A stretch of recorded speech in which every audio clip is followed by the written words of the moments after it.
meneja wa TANROADS hayupo, lakini mkuu wa mkoa ameniarifu kuwa barabara hii ipo kwenye ilani ya uchaguzi. Kwa tutakapotoka hapa, na tumekubaliana tutakapokuwa bungeni tarehe 13, 14, natarajia kukaa na wabunge wote ili nipate vipaumbele vya maeneo ya kuanza nayo. Na mheshimiwa mbunge, nimeshakuja na nimejionea na umesema hapa. Kwa hiyo lile la TANROADS tutaendelea nalo, na mkuu wa mkoa amelichukua na amenithibitishia liko kwenye ilani ya uchaguzi. Na Chingwea Masasi itakuwa ni kipaumbele. Sasa TARURA, meneja wa TARURA, tuambie kwenye eneo ile ya dharura na hiyo ya Kongo, na kuna eneo Kongo ya Nachingwea, na hilo eneo lingine la hapa station, pamoja na ugeni wako, lakini haya mambo lazima umeshajua. Meneja yuko wapi? Huyu sio mgeni. Hebu tuambie iko kwenye mpango gani? Iko kwenye hatua gani? Mheshimiwa Waziri Mkuu, lini itakuwa imekamilika? Mheshimiwa Waziri Mkuu, barabara ambazo sisi tunasimamia TARURA hizi barabara za ndani. Kwa hiyo ile eneo la Kongo ni sehemu ya barabara ya Masasi kwenda Nachingwea. Kwa hiyo barabara hii iko chini ya TANROADS. Ndio. Sasa ukae na mwenzako wa TANROADS, kwa sababu ilitengenezwa kwa dharura na sasa hivi inatikia, lazima itengenezwe tena ya kupita muda huu, maana majira ya mvua yanakuja. Sawa, mkono napokea.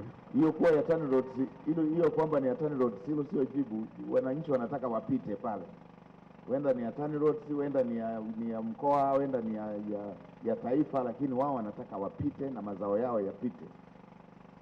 Sawa mheshimiwa. Wenda ipo kwenye ilani, haipo sasa kwa sababu ilitengenezwa kwa dharura na sasa inatishia. Ni lazima ninyi ndio maengineer. Wewe si engineer? Ndio mimi. Ninyi ndio engineer. Lazima sasa wakati tunasubiri lami, wakati tunasubiri ilani ile ambayo imekatika, lazima ipitike.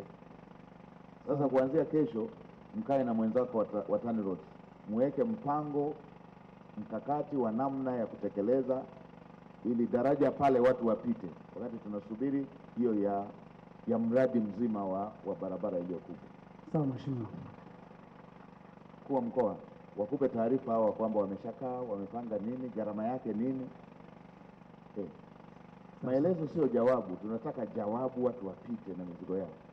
Umenielewa bwana? Sawa mheshimiwa. Na mimi nitaifuatilia hiyo, kwa sababu nimeacha na jambo lingine kule kwenye barabara kubwa, nitafuatilia.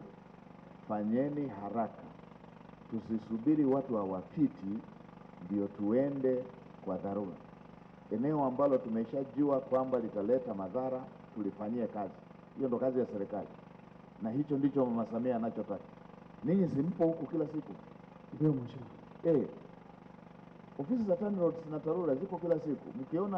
Mkiona wananchi mpaka wazunguke wakamtafute mwenyekiti wa halmashauri au diwani au mbunge, maana yake ninyi hamtoi majawabu ya pale ya kila siku, wakati haya yanatakiwa yatolewe na serikali. Wawakilishi wao wanatakiwa walete tu taarifa. Sasa kuanzia Jumatatu hii, kesho, ndani ya hizi siku 7 mmeshakamilisha. Mna mpango gani? Bajeti yake nini? Na inaanza lini kujengwa watu wapite kwenye hilo daraja? Umenipata bwana? Sawa mheshimiwa, tunapokea. Haya ninayoyasema kwa lile la Kongo, mfanye hivyo hivyo na hii ya station.